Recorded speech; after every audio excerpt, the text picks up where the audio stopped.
You and two others. The two others could be in any combination. It could be a twin flame and a soulmate, or this could potentially be a third-party situation. So let's have a look. Okay, you, the Chariot, energy number 1, the Two of Rods, and energy number 2, we have the World. So for many of you, this will be talking about a divine counterpart, one soul that is split into two physical bodies. We have the yin and the yang.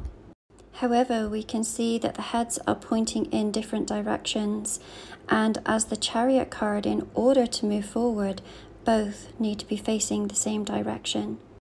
I get this very strong energy though, that seems to say, I wait for nothing and I wait for no one.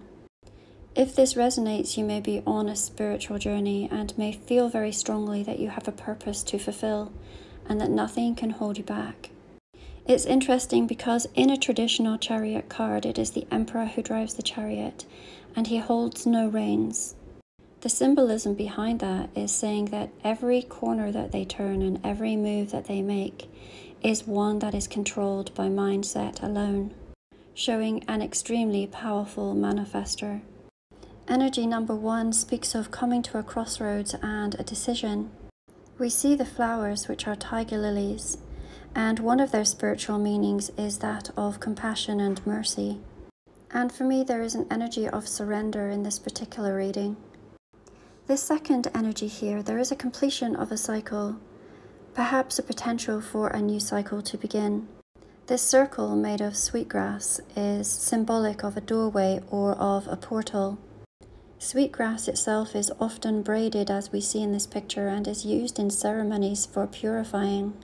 And the body on this illustration is cut open as if a cadaver, and we can see into their very innards. This one feels that it has very pure intentions, and either there is a completion of a soul journey together or there is a new soul journey beginning for the both of you.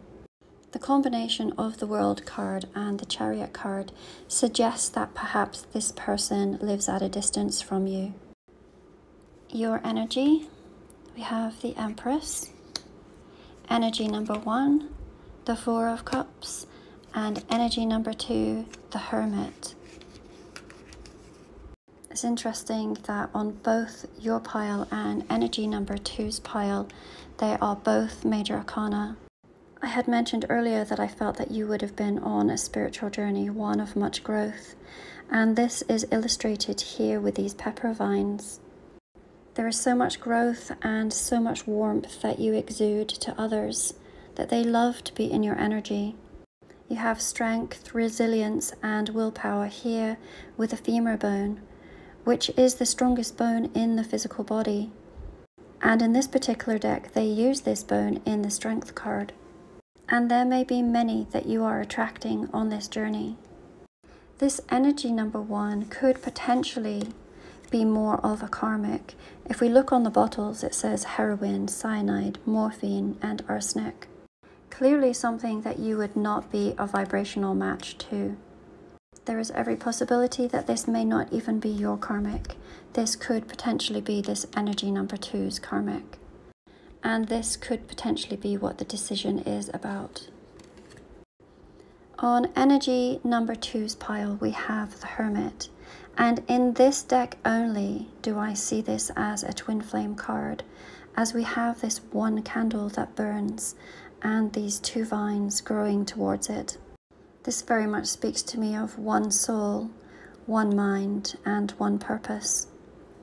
So from my understanding of this story so far, it feels like this one and this one are divine counterparts, and there potentially is someone in the middle. Your energy, we have the Emperor, the Five of Pentacles, and the Nine of Swords. Once again, on your pile, we have a major arcana. Internally, you have mastered all polarities, the light, the dark, the divine masculine, and the divine feminine. This would very much go hand in hand with the Chariot card here and the yin and the yang. You are whole and you are complete. This is also saying you have the knowledge and wisdom that you do have a divine counterpart and recognize them as such. The Five of Pentacles, the illustration on this to me has always been one of a reflected energy, mirrored energy, but something happening in the middle. And this isn't the happiest of cards when we are speaking of a relationship.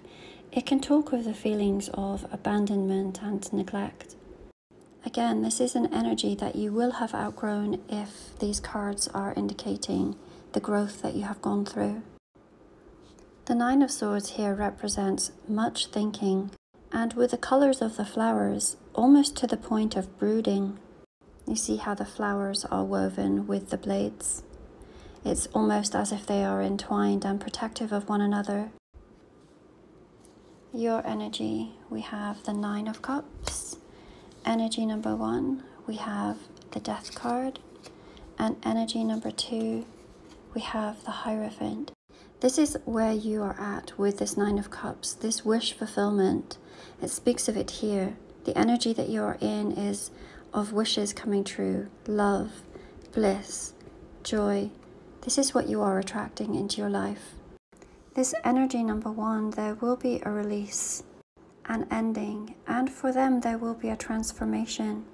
The Hierophant on the second energy here speaks of commitment, of truly understanding their path and being committed to it. For some, it feels like this tangled web with a third-party situation, perhaps from one side or the other, or potentially for both. And yet there is a promise of severance and of finding wish fulfillment and of commitment. This beautiful deck that I am using is called Antique Anatomy. For those of you who have been desperately wanting to learn how to read this deck, I have created a beautiful class for you, and there is a link in my bio.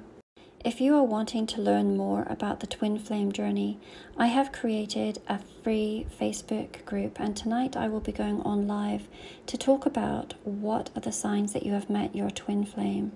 There is a link in my bio to this and also for private readings.